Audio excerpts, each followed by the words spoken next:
There is a verse in the Quran that is used invariably by Mohammedan apologists that, if anyone slew a person unless it be for murder or for spreading mischief in the land, it would be as if he slew the whole people.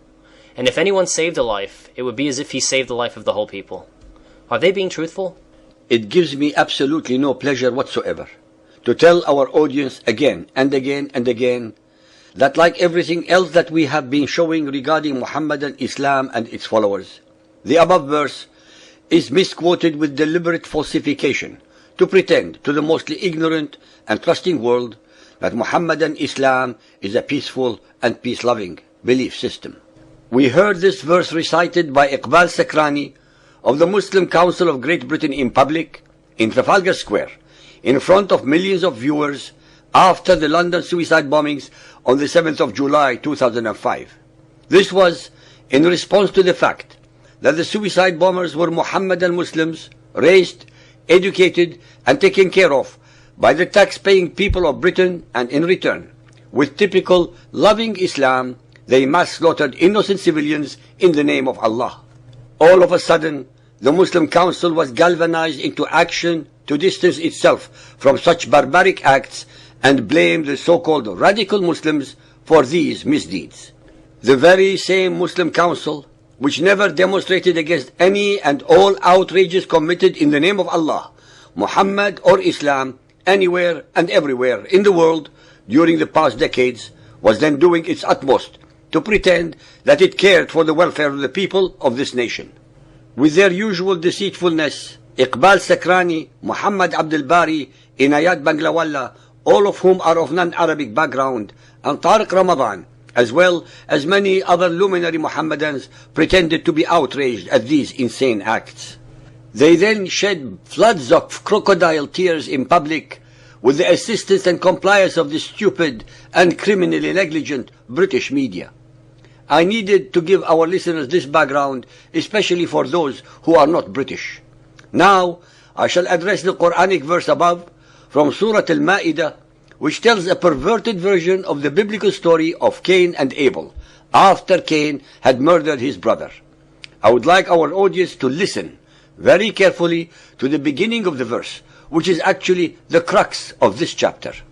Al-Ma'idah 5.32.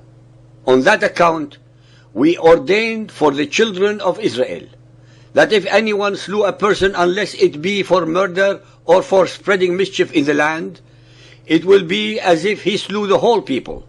And if anyone saved a life, it would be as if he saved the life of the whole people.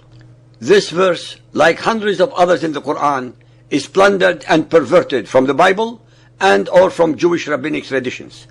This particular one is from Pirkei Avot, sayings of the fathers in the Mishnah. Ladies and gentlemen, when the above verse is recited in full, one would understand that it was Allah addressing the people of Israel, and only the people of Israel, but neither Muhammad nor his Arab followers. By deliberately, willfully, and with a forethought cutting out, we ordained for the children of Israel, Iqbal Sakrani and all the others who quoted and still quote this truncated verse, changed the perception of the unwary listeners and made them believe that it is part of peaceful Muhammadan Islamic teachings.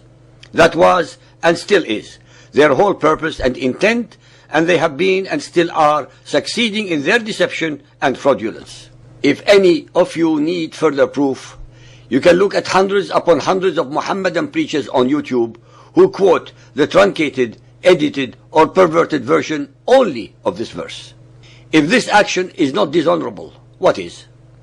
Why would such educated and learned men stoop to these abysmal levels of hypocrisy and mendacity if their Muhammadan Islam is so superior to all other beliefs?